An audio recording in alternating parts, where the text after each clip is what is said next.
जय गुरुदेव, जय माता दी. Jai Gurudev, Jai Mata Di.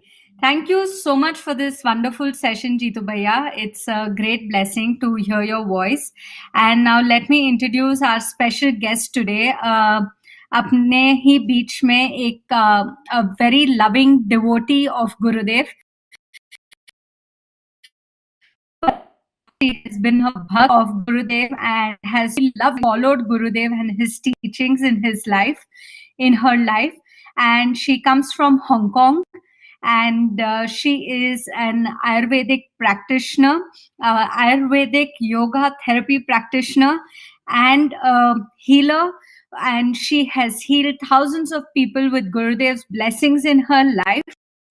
Many people started 8 years back when Gurudev said तुम घर पे बैठ के काम करना शुरू कर, और आज ऐसी स्थिति हुई है जो बात गुरुदेव ने 8 साल पहले हुआ, आज हम सब इसी घटना में है कि आज सब घर बैठे हम काम कर रहे हैं. And her journey started healing 8 years back, and she has started healing and helping people in this line, and with her energies, with the energies that she receives from the universe and with the blessings of Gurudev and his guidance.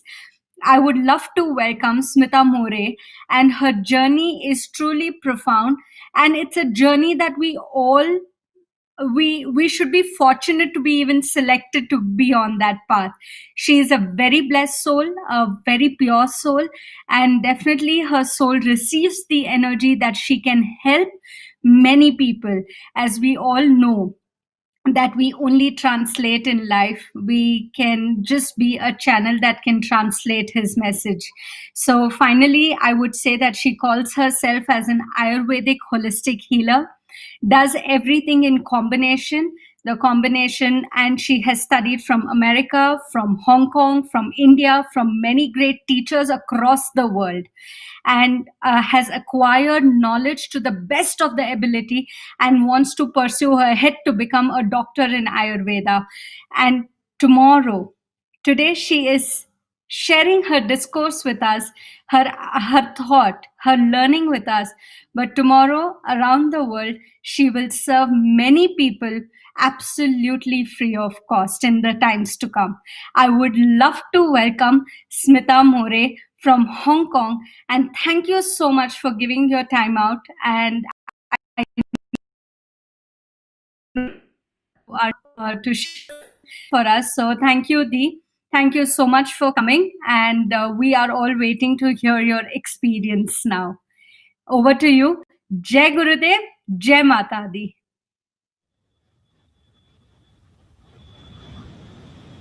Jai Gurudev. Thank you, Priya, so much. I'm so honored to be here. It was my biggest wish to serve at the ashram, and it is all Guruji's blessings that I have educated to this level and being able to help so many.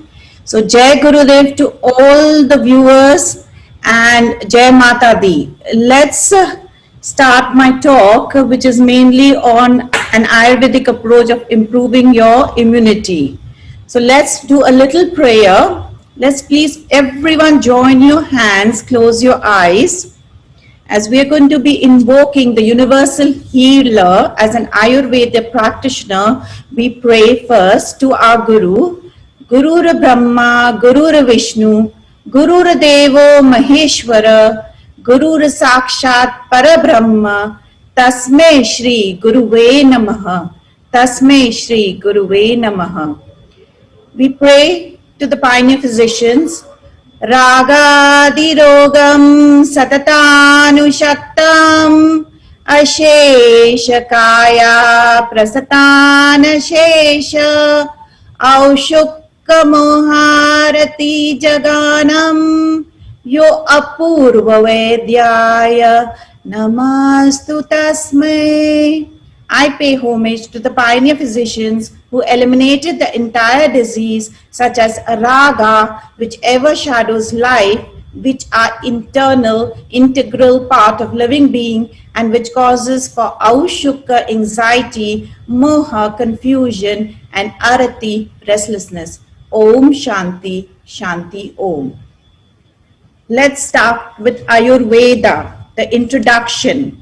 Ayurveda means life. Veda, Ayu means life. Veda means knowledge. It's the wisdom of healthy living. Ayurveda is believed to have originated 5,000 years ago at the Indian subcontinent. Mythologically, it originated from the gods and later the humankind acquired it. Ayurveda connects the human with nature to lead a blissful life.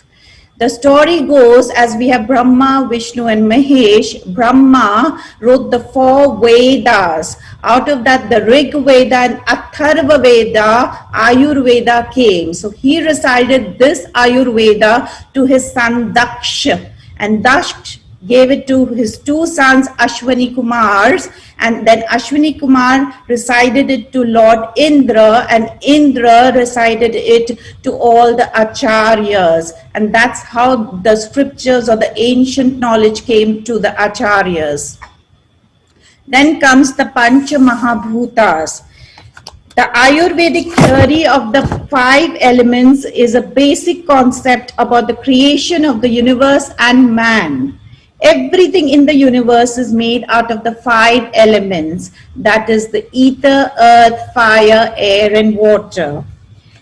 Space, that is ether, serves as the common factor or the home for all objects in the universe. Anything that occupies space is ether element. Air is active, mobile, dry and vital force or prana, essential for all living creatures. Without air, life is not possible on this or any planet. Anything that is light, mobile, moves and penetrating in nature is air. Fire governs digestion, absorption and assimilation in the living organism. The sun, the eye of the heaven, the lamp of the day, is the central source of energy, heat energy. Anything that is transformative and shines is a fire energy. Then comes water. Life-sustaining liquid cool element is water. It maintains, it nourishes the plants and animals and sustains the environment. Anything that flows is water element. Earth, anything that is heavy and dense is an earth element. It holds all living creatures of the planet, giving them food and shelter. These comes the Pancha Mahabhutas. Then comes the Tridoshas. Everything and anything in this universe resides within the Tridoshas. Vata, Pitta and Kapha. Vata element is made with ether and air, the energy of action, transportation and movement. Pitta, which is fire and water, the energy of transformation, conversion and digestion. Kapha, the earth and water element, which is the predominant element in Kapha, the energy of construction, lubrication and nourishment. Vata, Pitta, Kapha are the very foundation of Ayurveda. Now we come to the main qualities of the Tridoshas. So anything and everything which is in Vata is mobile, light, cold, dry, rough and subtle. Pitta is hot, light, flowing, smooth, sharp and liquid. Kapha, smooth, cool, heavy, slow, sticky and stable. Anything and everything which stays in the Dinacharya, that is the clock, the daily clock, has Vata, Pitta, Kapha. Ritucharya, the seasons which we live in, also has Vata, Pitta, Kapha, and the human body and how the human body functions. Now the main seats of the human body of a Vata is colon, bone, waist, ear, thighs and brain. That's where Vata is located in a human body. Pitta is located in the small intestine, heart, liver, blood, brain, eyes and skin. And Kapha, the lining of the stomach, lungs, pancreas, lymph nodes, joints, nose, mouth and the tissues are all Kapha. A balance of the Tridoshas results in health. and the imbalance brings illnesses. As I am an Ayurvedic practitioner, there are many people coming to me, okay, please check our nadi, that is the prakruti and the vikruti, that's how we check the nadi of the human being. The combination of the three doshas which is set at conception is called prakruti. Prakriti does not change during one's life. So it's basically when you are conceived, when the conception happens, and the mother, what she eats and drinks and her thought, that is what the child is born with till the end of this life. That is the Prakriti that never changes. And then comes the Vikruti, is the imbalances or the type of diseases that happen in your body is called a Vikruti. That is when we, as a nadi, we check, okay, what is your vata pitta kapha, and then the levels of what's happening to you in your body, and how we try to cure a human body at that point. Then comes the main 6 taste. We have an Ayurveda. It's called Madhura, Amla, Lavana, Katu, Tikta, and Kashaya. Madhura is sweet taste, Amla is sour, Lavana is salt, Katu is pungent, Tikta is bitter, and Kashaya is astringent. As we have this big plate in India where we have all the 6 tastes, and according to Ayurveda, this has to be a balanced meal. All the 5 elements resides within these 6 tastes. So even the 6 tastes is very important. If you eat too much of sweet things, you end up with the diabetes. If you have too much sour things like amla things, you have hyperacidity. Again, too much salt gets you a high blood pressure in your body. Too much pungent, again, heat in the body, can have skin diseases, can have many things. Astringent, a lot of gas and bloating. So it is a complete combination. Everything has to be in a balance according to Ayurveda. Then comes the Saptadhatus, the 7 constitutions of the body, which is rasa, plasma and blood, rakta, blood. Then comes Mamsa, that is the muscle tissue, Medhas is the fat tissue, Asti is the bone, Majja is the bone marrow, Shukra is the reproductive tissue of ovary and the semen. All these also has to be nourished. So when we're eating our food, it goes from the GI tract, it goes first into the Rasadhatu, Rapta, Mansa, Meda. So it's actually nourishing. So the 7 constitutions of the body, the Saptadhatu is very important according to Ayurveda. Then comes to my main topic, the concept of immunity. Why did I choose this topic? Because what's really happening to the world at this point, there is a lot of insecurity. People are scared. They don't know what to do. So the best thing is you got to improve your immunity in the day-to-day basis of life. The main concept of the immunity is human beings have an ability to resist infections known as immunity. While we have innate immunity, our interactions with environment around us and its microbes help us to acquire immunity against them. Acquired immunity can be developed through vaccinations and medications. Unhealthy lifestyles and diseases can compromise our immunity, making us weak and vulnerable to infections. It's like what's happening right now. Then comes the immunity, the Ayurveda concept of immunity. The immunity of a body can be understood through Ayurveda with 3 basic concepts. Understanding these concepts will help you nourish your immunity. Bala, the concept of strength. Vyadhi Shamta, the concept of resistance to illness. Ojas, the concept of vitality. Here we go a little depth into Bala. Bala, the concept of strength. The concept of Bala explains the ability of the system to repair and nourish itself and be effective in disease prevention. Every day we have wear and tear. Every single day is wear and tear. Good digestion and healthy elimination often denotes optimum Bala. In Ayurveda, we have the concept of Agni and Ama. Agni means the digestive fire, the ahara paka, digestion and metabolism. According to Ayurveda, we say, like, it's a common thing where people say food is medicine or you are what you eat, but it is actually you are what you digest. So your Agni should be very strong. The concept of Agni in Srimad Bhagavad Gita, there is a description of Dhruva Agni, which is the cause of formation of the universe, but human beings' Agni is considered as a vital force essential for life in Ayurveda. Agni is symbolic to metabolic fire or the digestive power. Strength, health, longevity, prana, the vital force, depends upon the state of Agni, which kindles on food intake. So what we eat, it is. Teja, Agni is the Teja Mahabhuta in the body. Agni represents the root of healthy life. If degenerated, it causes diseases. So our Jataragni has to be very, very strong of what we digest. Agni keeps us alive. If Agni is extinguished, the person dies. Then comes the Ama. Ama is called the toxins according to Ayurveda. Undigested food is called Ama. We basically have Mal, Mutra and Sweat.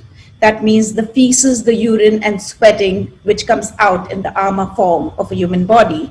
Then we have Ama due to Manda Agni, that is decreased. If it is decreased, the Kapha dosha gets predominant at that point. Basically, if you cook food on a flame, it takes time to cook. It really takes, you're putting a flame on and it's going to take time to cook, then it will eliminate very slowly. So that becomes a manda and it creates ama, toxins in the body. Ama due to tikshna agni, it's too much fire in your body, it's increased. The pitta dosha becomes predominant. If you cook food on a high flame, a complete high flame, it's cooking, it's going to be all burned from down and on top it's not cooked. And you will be having like flow of toilet coming out. Again, you are not nourishing yourself. Everything just flushes out of your system. You've created ama in the body.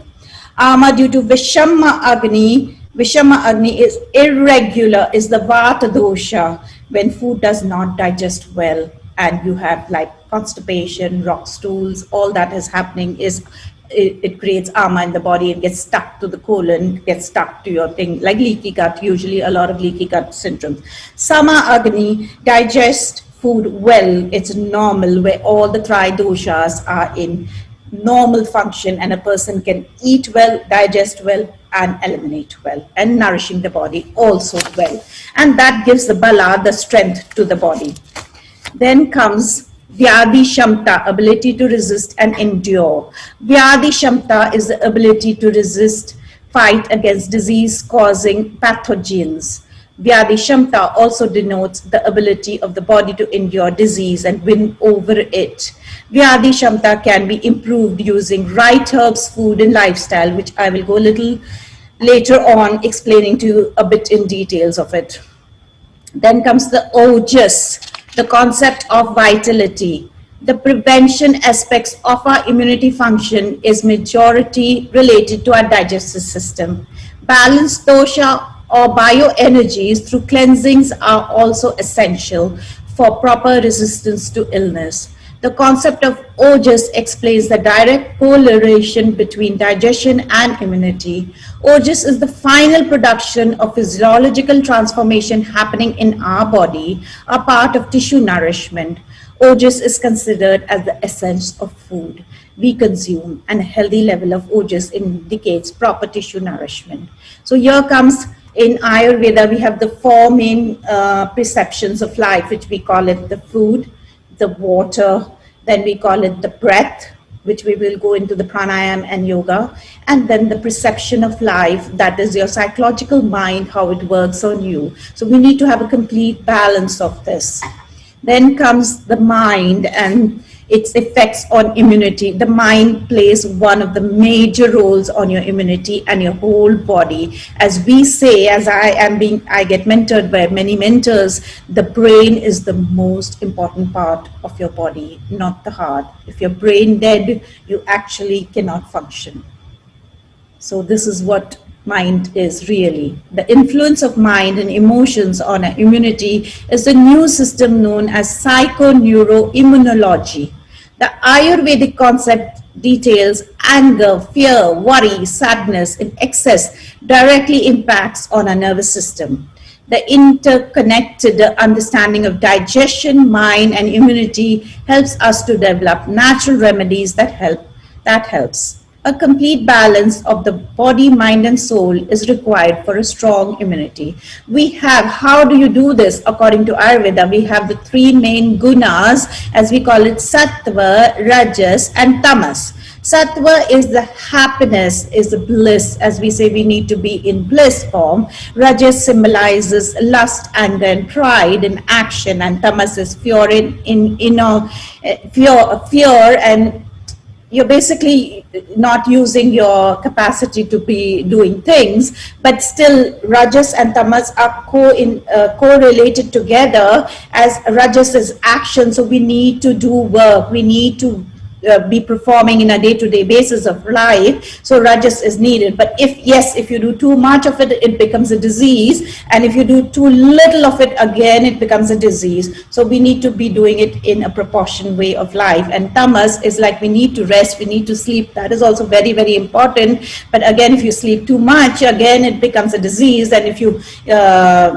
don't sleep at all, again it becomes a disease. So then the whole universe, including the living body, is an aggregation of sattva, the stable mind, atma, seat of consciousness, and sharira is the physical body. Generally, diseases like fever affects the body, and emotion affects the mind. The factors that act negatively on our immunity: improper diet, excessive alcohol intake, irregular sleep, high stress, obesity, certain medication, dehydration. Here I would like to say a little bit, I will go into the Vata, Pitta and Kapha timings, the timings of Vata, Pitta, Kapha. As we have the clock which runs, Vata timing is 2 a.m. to 6 a.m. in the morning. It is a movement, and air is more in the environment outside, which also starts to affect our bodies at that time. In olden days, at 4 o'clock, the swamis and gurus would actually get up and do a lot of meditation to help and rejuvenate, because it's the Brahma Muhurat, where it is the complete force of the energy of the universe residing within the earth and gives you a complete alignment at that period of time. Then the Vata time comes again in the afternoon, 2 p.m. to 6 p.m., which actually tells you to move. Let's go out, let's go for a walk. There is a lot of movement outside, and movement within your air helps to balance you, not to eat food within that period of time. Then comes the Pitta, which is 10 a.m. to 2 p.m. That is why within 12 o'clock, when the sun is the highest form, when the sun is at the peak, we should be eating our lunch, because the digestive fire is the strongest at that point, and then you will digest your food. That's why, and even you are sharp. We go to office, we go to school at the time from 10 to 2 p.m. and then comes straight at night. A lot of people don't know. I have so many clients worldwide, and they actually sleep at 1 o'clock or 2 o'clock, and I actually tell them, what are you doing? You are sleeping in Vata time, but you got to sleep at the time from 10 to 2. You actually sleep. That is the time what you've eaten in the evening, it starts to digest that period, 10 to 2 at night. So it is very, very important for a human body to go to sleep from 10 to 2, because then once movement of Vata period comes, you will have disturbed sleep, you will have indigestion, you will not eliminate weight, and you will have a very bad day.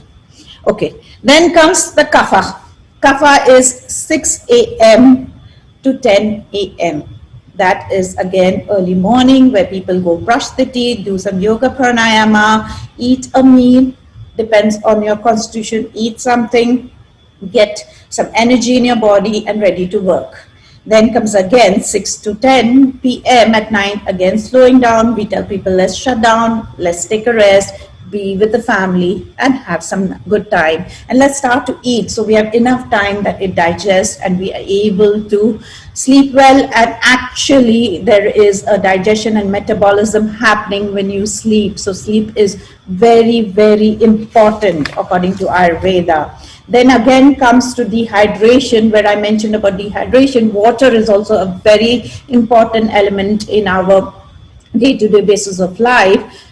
as we get up, we actually say have 2-3 glasses of warm water, and during the day just sip by sip have water. You're not supposed to have gallons of water over there.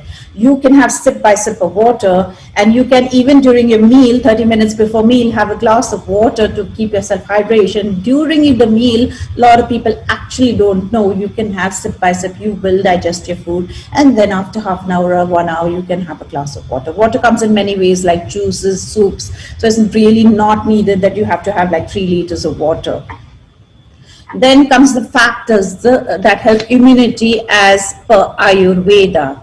Well-balanced diet that ensures good digestion.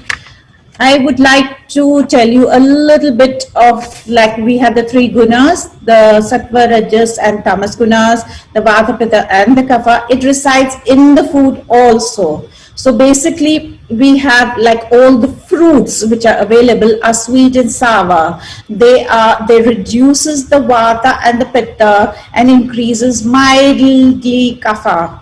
Fruits is more sattvic, all foods promoting lightness, clarity, harmony, and intelligent. A lot of the gurus and swamis or people who do a lot of meditation just stay on a fruit diet. Then comes the vegetables. The vegetables are all vata reducing, kapha increasing, and pitta imbalance. Again, sattvic, mostly sattvic in nature.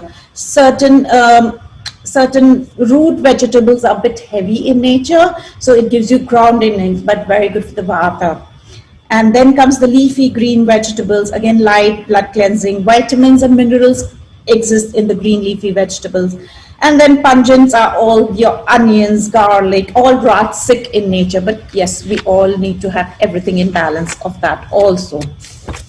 Then comes your grains also. It is very important. People are going on this gluten-free diet. I don't know, there are hundreds of people coming to me and they're saying, oh, we are not eating gluten, but Ayurveda never saw what was gluten. I think 5,000 years ago, all this just didn't ever existed. It's just today where all these things are happening. But grains, again, is very, very important to eat. It gives bulk to the stool and easy to build the tissues in the body. Legumes, again, all are sweet and astringent, pitta and kapha reducing, vata increasing, except the moong dal and the soybean is the lightest of all. So people who have gastric and have a lot of bloating, moong is one of the best to have. All beans are Rajasic, causing gas and irritating, mild sensal and emotional. It is rich in proteins, iron, B vitamins and trace of minerals exist within the legumes. Nuts and seeds are energetic, sweet and warm, vata reducing, pitta and kapha increasing. It's a nerve tonic, strengthening, rejuvenator. Again, I always suggest people please soak your almonds or the badam, which we say, don't have it raw. Again, it will create a lot of vata in your body if you eat raw and crunchy things. Dairy, again, sweet and cool, vata pitta reducing, kapha increasing. Sattvic in nature builds all the 7 dhatus, especially increases plasma, fat and hormones. So even milk is a very, very important factor. Then comes to the animal products. Again, fish, meat and fish is sweet and warm, vata reducing, pitta kapha increasing. It's tamasic in nature. It's actually tamasic in nature. Meat nourishes the food, proteins and fats, but meat is considered degenerating, makes toxins and ama, especially pitta personality. So if you can't digest meat, again, it's going to create ama into your body. Oils and spices, again, nuts, seeds, all nutritive, laxative. So all this is needed into a balanced form. So when people come to an Ayurvedic practitioner or a physician, we first go to the diet. Okay, what are you eating? And we accordingly adjust the diet and we give them recommendations of a vata pitta kapha diet to them. Then comes the yoga and the pranayama. Again, I have studied Ayurveda yoga, I've studied children's yoga, I've studied many, and currently on a yoga therapist teacher's training. And yoga is just wonderful. It's been 30 years me practicing yoga, which got me into Ayurveda. And yoga, again, according to the Vata dosha, you're supposed to do regular, slow grounding, more grounding, because they have a lot of movement in air into their body. So we tell them to do more grounding exercise, like the tree pose, the mountain pose, seated, forward, gentle backs, and have more grounding things so that air doesn't increase. But if you're going for a run and run and run, you're running, you're going to actually increase a lot of vata, and you've decreased your energy completely, goes away. Again, in the vata, we tell them to do more of the abdominal breathing, the diaphragmic breathing. We do the nadi, show them to them, focusing, calming, and let the nervous system be into stable form, not the nervous system being all over your body and then you're like all shaken up. Usually Vata people are like this. Then comes the Pitta dosha. Yoga asanas for the Pitta dosha. Movement is gentle, twisting. Surya Namaskar, slow Surya Namaskar. Pitta is fire. People have a lot of anger with Pitta and their digestion is very, very strong. So again, they need to do slowing. Sitali, cooling down, longer inhalation, shorter inhalation. Cooling and relaxing and calming is really, really recommended.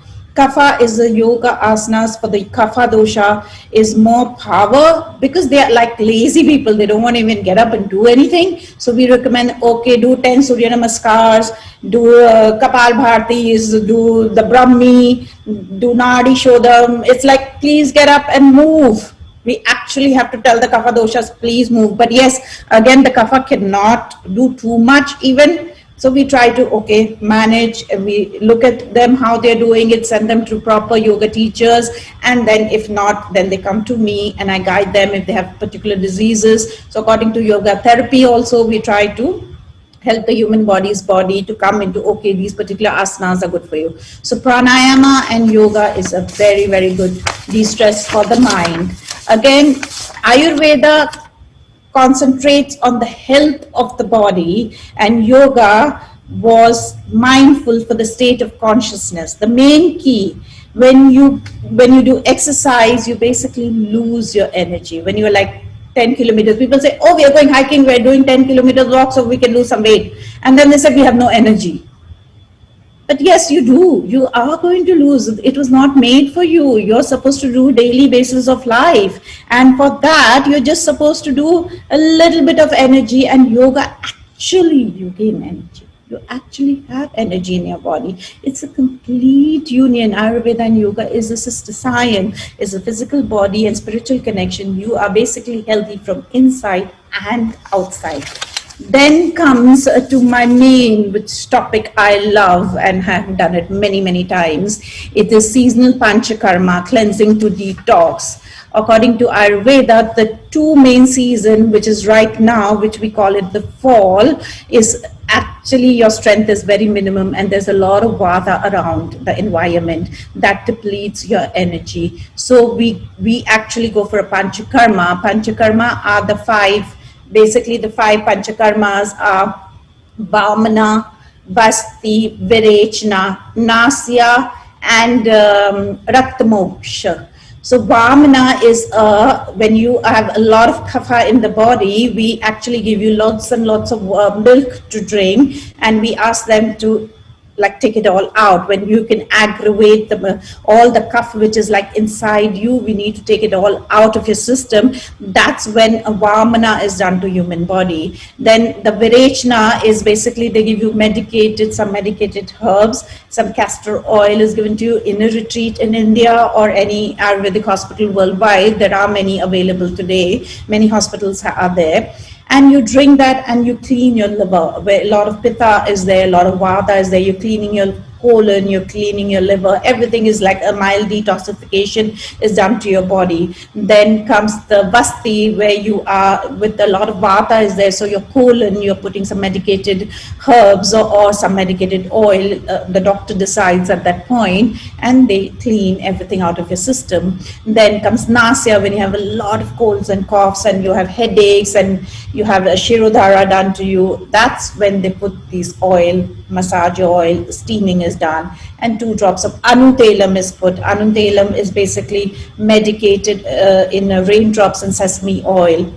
This is we put inside, and your sinuses, your headache, you sleep better in that. Raktamoksha is when you have skin diseases. You have eczema, psoriasis, where there is a leech. In India, I have seen it. You basically have a leech for yourself, where they cut you and put the leech there, and the leech sucks it.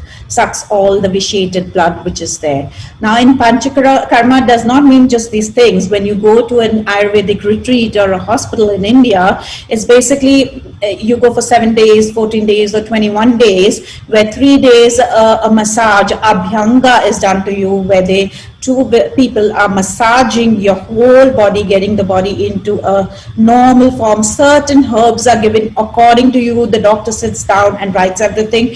Certain herbs are given to you. And then after 3 days, there's like, if you have any other issues like Patrapinda Sholam is there, Navrikiri rice is there, Shirodhara is there. There are like 30, 40 types of all these massages. I personally learned them when I was in India for 2 years, just trying to learn and grasp this Ayurveda knowledge.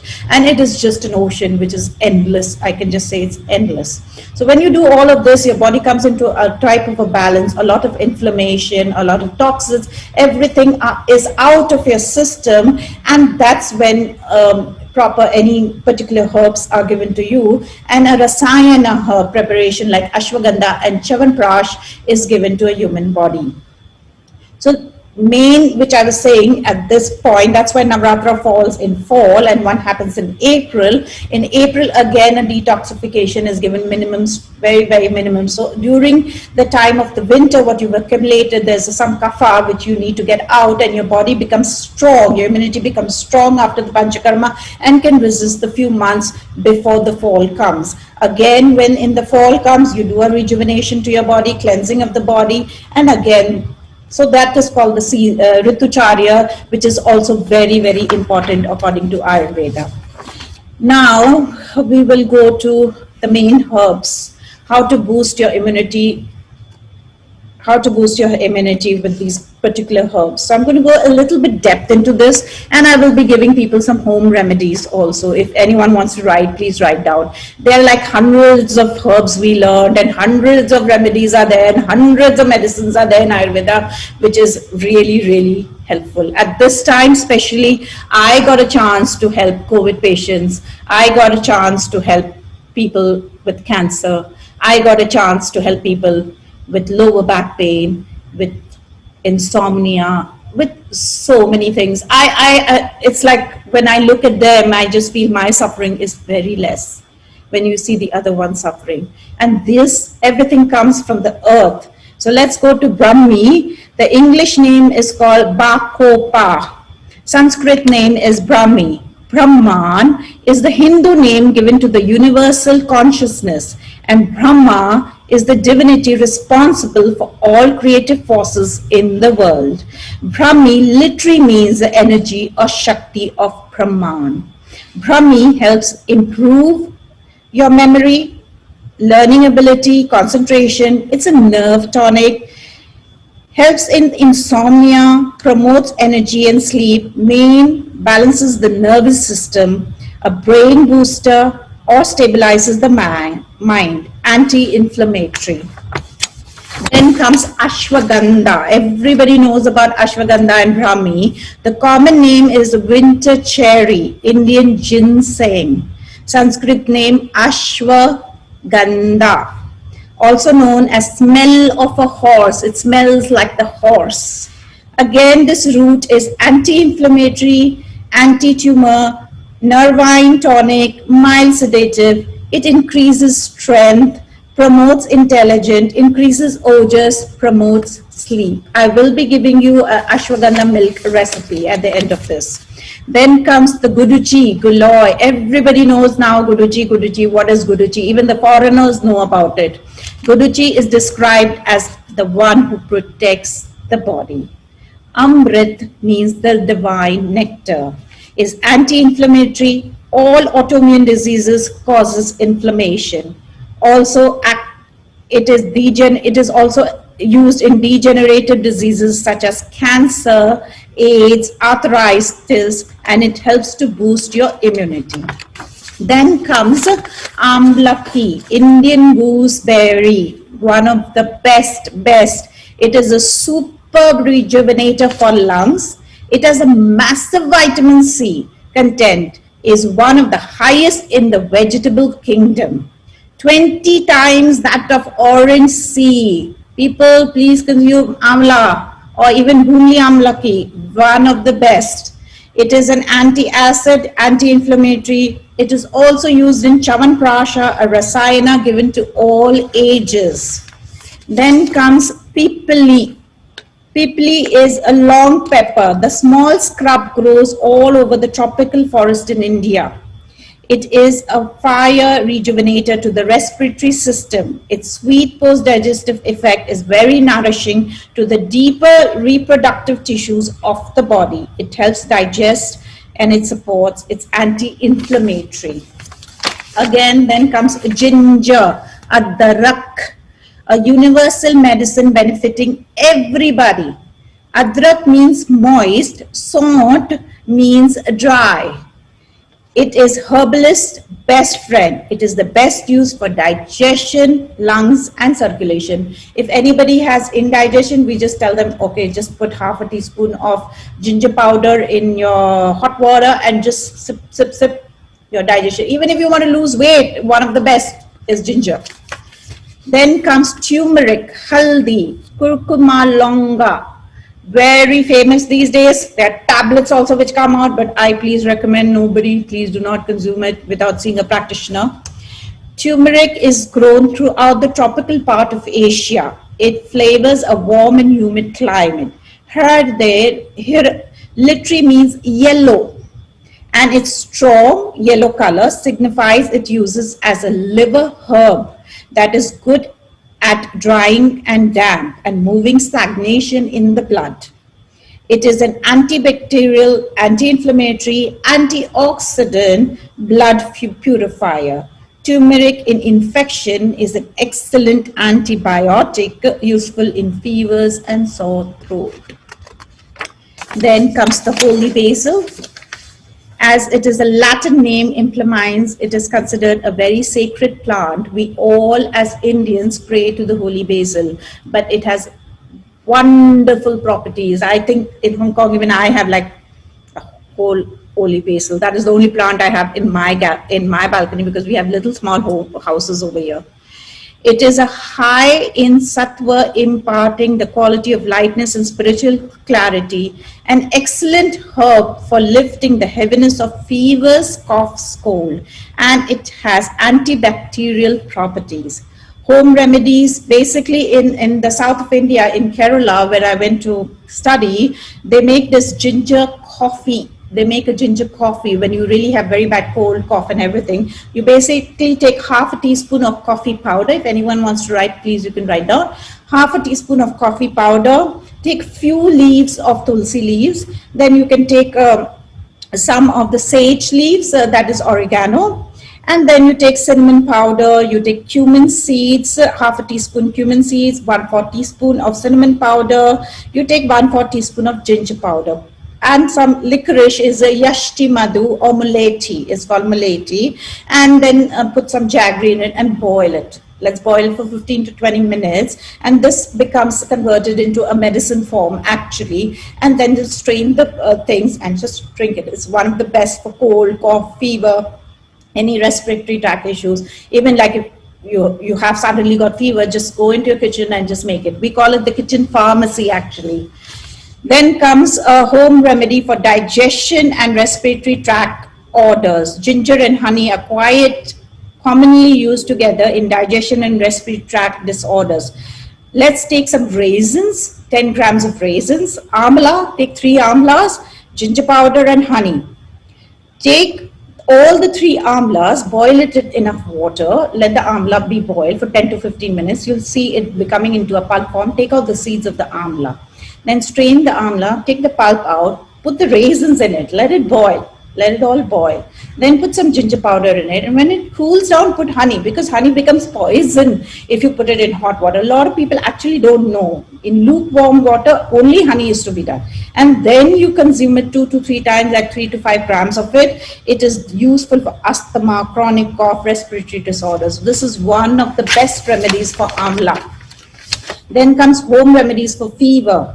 Giloy, as I mentioned about giloy, you do get giloy powder everywhere. 25 grams of giloy, long pepper, 1/4 teaspoon of long pepper, and take 400 ml of water. Let's boil it. let it all be boiled, and then you cool it down, make it into honey, into just when it's cooled down, room temperature, put a little bit, 1 teaspoon of honey or half a teaspoon, all depends on you. So you're making it into 100 ml of this water, and then when you cool it down, you just sip by sip drink it. So this basically happens is long pepper agni is very useful. It boosts liver and spleen functions. It's an excellent anti-inflammatory spice. Honey acts as a vehicle besides bringing about the antibacterial, anti-inflammatory action. We can consume this 2 to 3 times a week. We can continuously have this during COVID. If you've got COVID, if you have flu, you can just have it every time. Then, as I mentioned about ashwagandha, promotes sleep. Actually, it helps sleep. So a lot of people who are like disturbed and they can't sleep, I tell them take 1 cup of cow's milk or any plant-based, because people might have some issues of the plant of milk products. So let's have 1 cup of cow's milk, half a teaspoon of ashwagandha powder, 1/8 teaspoon of nutmeg, cinnamon and dry, and some cardamom powder. Boil it really well. Nutmeg actually makes you sleep. We've learned like many types of milks. We've learned so many things in India. I learned about elephant milk, camel milk, and I don't know. I learned so many milks. So actually buffalo milk, in India you get buffalo milk, and if you put a little bit of nutmeg and you can sleep well. Same goes with this ashwagandha. It helps to promote good sleep over here. So these are certain home remedies I've given you guys.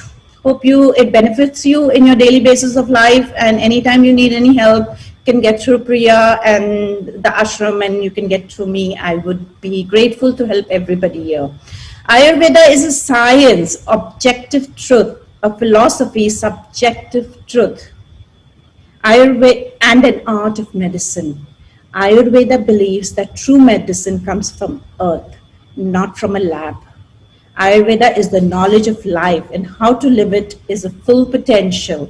Ayurveda is a science of life and longevity.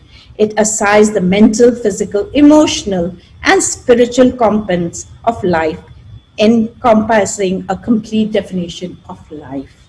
This is a little bit which I have just given for the ashram. I have learned hundreds of diseases, hundreds of people. Many have come to me currently in an Ayurvedic practitioners program from USA, wanting to be an Ayurvedic doctor. Let's see what happens. It's all left it on Guruji. If I'm meant to, he will make me that, because he changed my life. He told me many years back, why are you crying? I will change your takdeer. And he did this to me. And he sent me to study. And because of him today, I am on this platform today to be able to help people. Every time I would just close my eyes and say, Guruji, I don't know what's going to happen. I want to study. I don't know where the money is going to come. And he would just send me all the clients over there and then. And the clients who I have, my rogis, which we call, or my Jaan, I call them, they become a part of my life because I live with them day to day. They message me, Smita ji, this is happening to you, this is happening to me, what do I do? And I call myself an ambulance, actually an ambulance which just rotates, 24 hours, I am on call. And this is my service, which I'm trying to help people to understand that you can get well naturally. I would like to end this prayer to all the acharyas and to my guru and everybody up there. I would like you to please join your hands and say the small prayer. Shamadosha, Shamadnischa, Shamadhatu, Malakriya, Prasanna Atma Indriya, Manuswasta, Ithibhati. It means a person whose doshas, Agni, Dhatu, Malas are in the state of balance, and whose Atma, Mana, Indriya are in the pure pleasant state can be considered swastha, healthy. Om Shanti, Shanti Om. I also want to thank Acharya Ji, Sri Acharya. He came to my house in 2015 and he actually sat and said, Smita, you will be one of the top Ayurveda doctors. And I said, I don't know anything about Ayurveda. Acharya Ji, thank you so much. I thank each and every one, Priya, standing there for me, each and every human being. from the ashram, I thank all of you. Jai Gurudev, Jai Mata Di, Jai Gurudev, Jai Mata.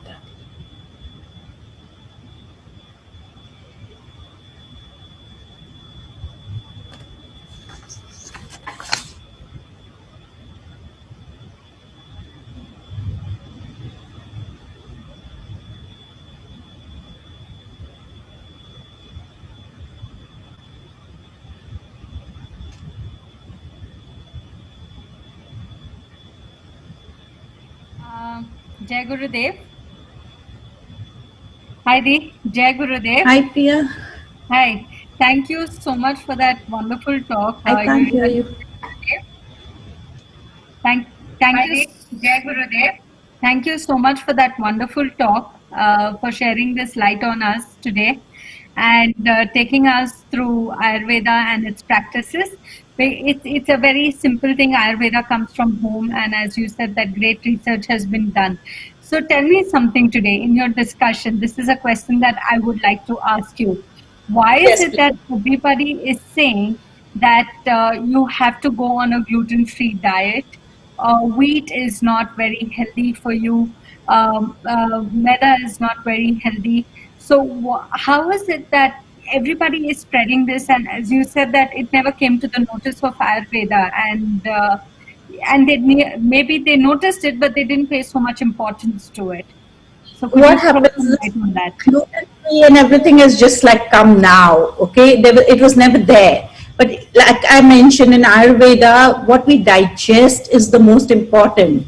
And I mentioned about the Agnis, the Vishama Agni, the Tikshna Agni, and all of these Agnis. So when a person who comes to me and they have the Pitta is very strong, actually when they have IBS problems, I actually tell them go eat bread. Go and eat maida because your stools will be bounded over there. Okay. You understand?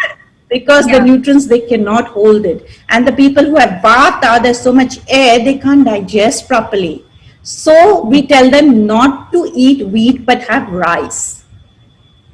We tell them gluten-free, I truly do not believe in it. Okay, I truly do not, because it's nowhere of my 5 years of this education where it actually mentions, okay, you should be gluten-free.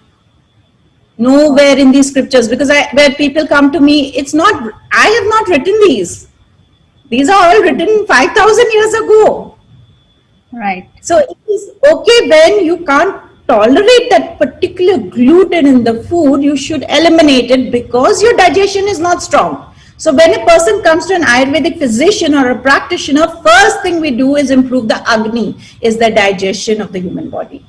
And that is all the diseases start. As we say, we start eating from here, it goes into the stomach. The 5 elements start to work in your stomach, the lining, the bile, and then it goes to the small intestine and the Rakta Dhatu. So if you can't make it, if it's not being able to digest, you cannot even digest anything. Forget gluten. You understand what I'm saying? That's when we tell them, okay, let's make it less. Let's have something else incorporate in your diet. And slowly when you feel better and we get the dhatus back into proper, we're nourishing every dhatu, and then the person can start eating. I always say, please don't say, I will never have milk, I will never have sweets, I will never have all these things, please. And I have actually seen it work. I have seen people who have gone to many, many doctors in the world, and then they come back to me and then suddenly they are like into normal state. I tell them it's going to take time. It's not a magic. Okay. So I hope. So when you recommend, when you recommend rice, then what kind of rice? Now there is a variety of rice that's available in the market. You have white rice, you have brown rice, you have red rice, you have black rice, you have Rajmuri rice. Brown rice is very. Brown rice is very hard. So it really takes longer time. Any wheat actually takes you 24 hours or 27 hours to digest it. A meal should be kept like 6 hours of we need 6 hours before you have another meal. So red rice, which comes from south of India, one of the lightest form of rice, which we call, and we make even medicines out of it and put it on the body to nourish it. So that digests quickly. Then comes your white rice. Of course, like I'm living in Hong Kong, I just get Thai rice and I need to eat it. But actually, I don't eat brown rice. I just eat normal rice. I eat normal food. Okay. And that So is that's not important. Yeah. So there's always this question that, a lot of them in their lifestyle now are getting very influenced by different cultures and, not understanding themselves.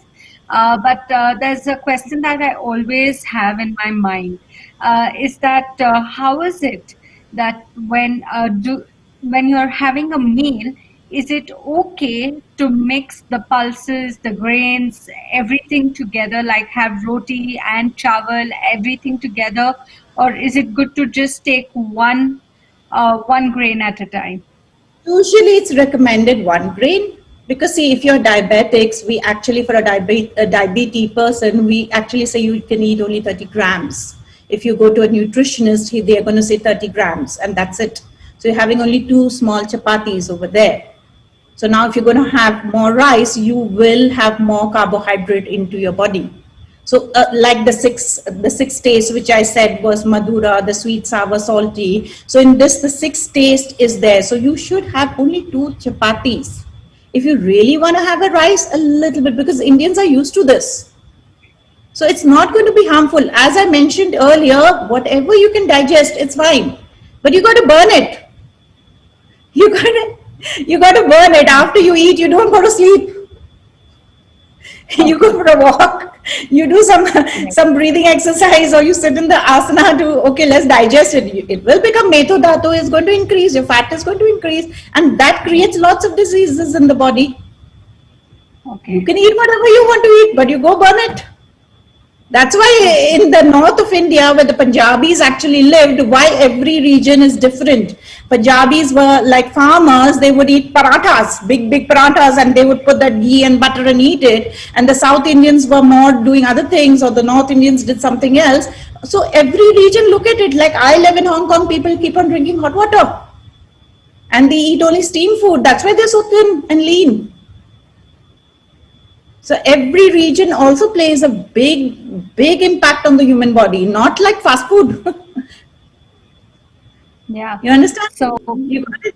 Yeah. So, but then, okay. So now coming to this thing, if I understand that it all plays on the region and where you are and what's the upbringing.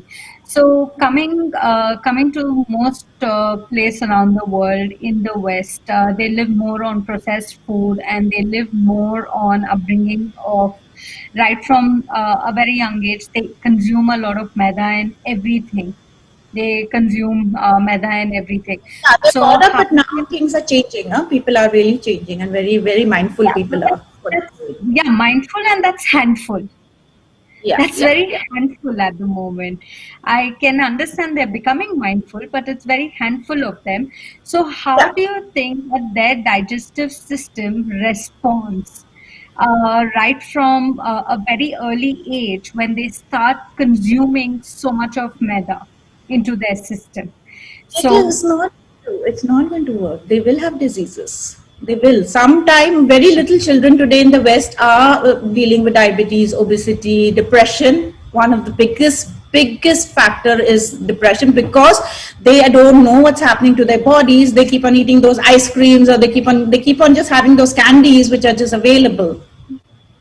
But I have personally been to US, and I have actually seen, like in some of these restaurants, they actually have a menu which says, okay, this much is this much nutrient is there, this much is the protein, this is this. So I think somewhere people are quite aware. They are aware. Even with the children in the schools, like I have 3 kids, they are actually going, teachers are opening the boxes and actually checking what is there. They're not allowed to get chips to school. oh, so that's good now. So there's been a great spread of awareness Oh, that's yeah, it come is there. a tremendous change, tremendous. Even children are more like my youngest one, who is Ishan. You know about him. He's taken food and nutrition in his class. I made sure. I said, you do this so you understand what you're going to eat. Right. So that's really nice, Dee. At the end, Dee, I think it's the we are almost at the end. It's just the last question that I'll ask and close you with. What happens if people don't want to choose milk to take with their Ayurvedic medicines? What's the alternative for that? Almond milk or goat's milk. Goat's milk is one of the lightest form of milk, because goat's meat is also one of the lightest of all, because it eats only grass. It eats grass and it's the lightest. So we see the body, if there's too kapha, I put them on almond milk actually. And that's fine. Oh. Almond milk is fine. And normal milk, if the person can't digest, it's not an issue. So it's okay. I think almond milk, goat's and milk. even warm water is fine? Even Pardon? if it's not warm water? Warm water.